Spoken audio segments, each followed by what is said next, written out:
Hello everybody, let's talk about chapter 2, problem 7 quickly. Um, uh, what is the question is given? This is the known plain text attack given for us. X is m is equals to 4. Yes, so we have to find what is first of all given for us all the x values, x0 till x7, y0 till y7. Yes, and our job is to find what is p3, what is p2, what is p1, and what is p0. In order to do that one, as you may know, that if I will find what is p's, then I can easily crack it, the messages, because p values are top values. Yes, they are feedback coefficient. The attacker can construct LFSR and quickly get all the keys, and then the rest of the plain text. So given for us 2m of x values, and of course ciphertext, you know all of them. First step is we have to find what is s0 till s7. Yes, what is our key? As you remember that step number one, I explained it in the chapter 8, end of the chapter, that you remember that the xi is xi XOR with si will give you yi. So this means that right now you are given xi and yi. We have to solve for si. Si is equals to xi XOR with yi. And this is how we're gonna get our si's. How do I get si? Quickly, you can write down all the x's, and what is our x values? 0 0 0 0 0 0 1 0. This is my x values. Yes, so then what is my y values? Y values is 0 1 0 0 1 0 0 0. Yes, if I will XOR them, this is equals to 0 1 0 0 1 0 1 0. So this is actually, since this is x0 x1 and so on, that means that this is s0, this is s1, s2, s3, s4, s5, s6, and s7. We found the all s's. This was our step 1, and step 1 was pretty easy. Let's find step 2. Given our s's, how can we find the p values? This goes back to the problem number 4, I think. Yes, so we did this problem.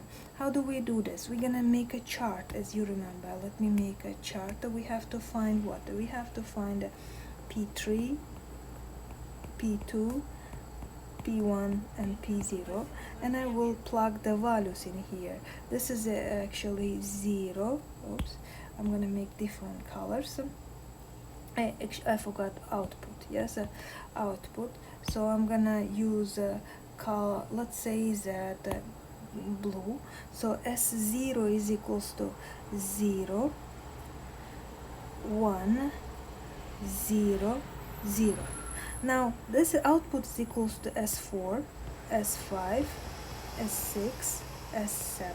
Yes, so we're going to have four equation, easy to solve. Yes, s4 is what? S4 is 1. S5 is what? It is 0.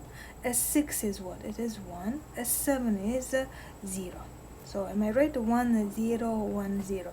So now I can easily plug the rest, because this is just moving. This goes over here 1. This goes over here 0. This is 0. So, and what is the next value I have to plug? This is s4. You're going to put 1 over here. Again, moving 0 0 1, and you need 0 over here again. So what you're gonna do is you plug 0 1 0, and the last value in here we have to plug 1. So we made the chart quickly. Yes, I'm gonna call this one is a row 1, row 2, row 3, and row 4. And I have to solve this equation. Yes, so let's analyze it together. If we analyze this one, what do you have in here? We have P1 is equals to 1. Easy. Yes, P, what you have found that P1, this because 1 times P1 is equal to, all this are 0. P1 is equals to 1. So P1 is founded. Done. So in here, if you found what is from the row 2, what is row 2? Row 2 says, row 2 says that P3 plus XOR with P0, this is actually equals to 0. Yes, that's what you found it. What does row 3 says? Row 3, let me write down, row 3 is, it says that the P2 is equivalent to 1. Yes, P2 is equals to 1. Okay, great, I found P1 and P2. Now I have to find what is P0 and P3. So what does row 4 says? Let's just see it, however you want to evaluate. Maybe you want to do together, it's up to you. So P4 is what? Row 4 says that P3 XOR with P1, P3 XOR with P1 is equals to 0. But what did we find earlier? P1 we said this one is 1. Yes, that means that automatically P3 has to be 1. Yes, automatically P3 has to be 1 because P1 is 1. So we found that P3 is 1, P2 is 1, P1 is 1. But we also say that P3 is equals to P0, but P3 was 1. So that's it, done. That means that what did we find as P3, P2, P1, P0 has to be 1, 1, 1, 1, and that has to be your solution. So this problem wasn't that bad. It was just application of what we did it in class in the last section about plain text, non-plain text attack. The last problem, this is the problem 8, I talked about it. Yes, given for us actually the classification of primitive, irreducible, and composite. Yes, let me go back to the chapter 2 slides, I think 31. If we go to the slide 31, you see that in slide 31 actually I gave you the polynomials. Polynomial itself divided to the two parts: reducible, irreducible. Reducible polynomial is not gonna generate the maximum length or the fixed length. Or irreducible polynomial itself divided to the two parts. Yes, irreducible and primitive and non-primitive polynomial. So in the example we call this one as R, reducible. This one is as P, primitive, and that one is as I, irreducible. So irreducible non-primitive, we call it as I. So yes, so if it is irreducible non-primitive, this means that it is gonna generate it's not going to generate maximum length, yes, but it's gonna give you a fixed length, yes. But what is primitive polynomial? It's gonna generate fixed length, but it's always maximum length, yes. So all of them is going to be the same. So in this example is given for us x4 plus x plus 1, for example. Yes, we said that we can rewrite this polynomial as 0, 1, 4. If you go to the chart quickly, if you go to the chart, you can see that this is a maximum length 0, 1, 4 is over here, and you can say that this is a primitive. You don't even have to do much work, automatically you know that this is primitive polynomial.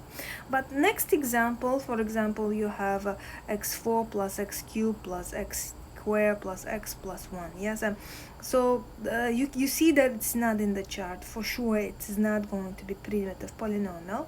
So what you're going to do is you're going to construct a LFSR, plug your random values. I plug 0 0 0 1, you can see it over here. Yes, and I analyze it. What periods did I get?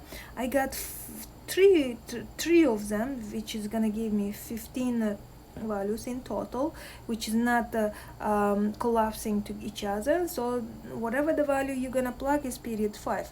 This is automatically, what kind of polynomial is that? This is a irreducible non-primitive. That means I'm gonna put it as I over here. So you can do the similarly the for polynomial, whatever is given for you. Yes, so let's go back. Yeah, this is oops, not over here, I guess. So let me go back and done. Sorry, chapter 2. So if you are going to this problem given for us this polynomial, and we have to analyze, is it primitive, sorry, is it primitive, irreducible, or the composite? So this is what it is about it. I think all the problems now are understandable for you. I wish you all the best.